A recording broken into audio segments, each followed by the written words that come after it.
Nós tínhamos como tema, ou como mote dessa exposição, um dos sambas do Nelson chamado Encanto da Paisagem. Alguns versos estão aí nas paredes. Morro, és lindo quando o sol desponta e as mazelas vão por conta dos desajustes sociais. E as mazelas vão por conta do desajuste social.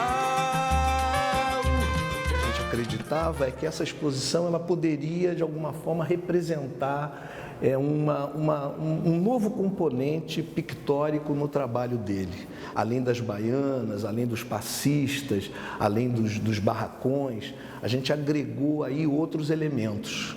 Quando você vê um quadro que parece uma choupana, é porque dentro desse samba tem um verso que fala, né? Choupanas, tendinhas, barracos, sem discriminação. A baiana com a lata d'água na cabeça, né? A criança sem futuro e sem escola, se não der sorte na bola, vai sofrer a vida inteira. Quer dizer, o Nelson tinha essa leitura não só idealizada do morro, né? Ele não tinha só essa visão romântica que de alguma forma é a que predomina nas cabeças, principalmente brancas. O Nelson pintou até os 96 anos de idade, a gente está com os últimos 6 quadros dele aqui. É bacana porque o Nelson é um cara do subúrbio, né? Ele consegue juntar muita gente, ele dialoga com a juventude, ele dialoga com os mais velhos, ele dialoga com as questões de saúde mental, com a felicidade, com a alegria, e eu acho que é isso que tá somando, sabe? A gente, na verdade, eu divulguei como 21 artistas, mas são mais, porque a gente tem muitas camadas de arte nas paredes, né? Se eu fosse enumerar, talvez daria mais de 50. Mas especificamente para essa ocupação foram convidados 20 artistas. Eu trabalho com vários suportes, né? Esse suporte aqui, por exemplo, atrás de mim é uma lona acrílica que você usa para forrar o teto da casa, a laje. E isso tem muito a ver também com o meu circular pela cidade. Isso partiu do Marcelo, de convidar artistas no entorno, né? Eu sou morador daqui, da Boca do Mato. Já tinha feito uma residência aqui e uma exposição que ele fez a curadoria. E quando ele falou qual era o tema, eu achei de suma importância. Ele é um mestre para mim, não só para mim, mas para outros amigos artistas que estão aqui expondo também, né?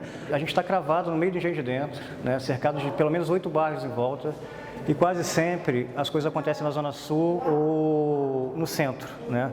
E aqui tem muita potência artística, muita potência cultural, isso muitas vezes não é representado. E a gente está dentro de um hospital psiquiátrico que está passando por uma transformação, então é fundamental que a gente ocupe esse espaço de uma outra maneira e ressignifique esses lugares de sofrimento, né?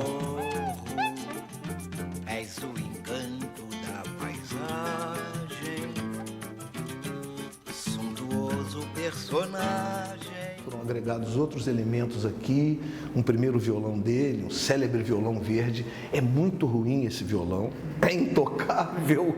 Esse violão tem uma história, né?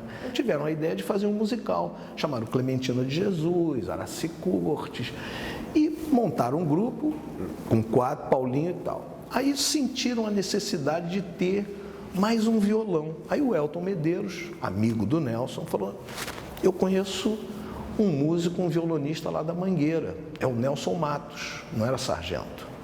Ele chegou exausto, né, em casa, aí a dona Viviane falou: olha, amanhã você tem que ir lá no teatro, tem um trabalho para você. Ele: puxa vida, estou cheio de serviço, querem que eu vá pintar um teatro, o teatro é um negócio enorme. Não foi. No dia seguinte foram lá insistir, falaram assim: olha, diz ele para ele aparecer lá, porque se ele não for, não precisa ir mais. Aí, no dia seguinte, ele juntou a malinha dele com brocha, pincel, rolo de tinta, aquele chapéuzinho, chegou lá no teatro para pintar. Aí os caras disseram para ele: cadê o violão? Ele falou: violão? Não é para pintar a parede? Os caras disseram: não, é para você tocar. Ele falou: não tenho violão. Aí arrumou um qualquer e comprou esse violão. Um violão lamentável, mas mesmo assim ele conseguiu tocar e fez parte e foi um sucesso. Morro, pés descalços na ladeira, lata d'água na cabeça, vida rude alviçareira. Crianças sem futuro, sem escola, se não der sorte na bola, vai sofrer a vida inteira. Olha, o Nelson pintando, ele era uma criança comportado, viu? Se deixasse ele pintando ele com os pincéis na mão, ele ia criando. São 40 anos vividos. Alguns quadros representam todo o nosso amor, que é alegria, paz. É tudo o que nós sentimos. É uma coisa muito, muito bonita você acompanhar todo esse trabalho, todo esse empenho dele com a cultura, de um modo geral. Ele admirava muito os trabalhos dos rapazes novos, os recentes, artista plástico, né? Então é gratificante.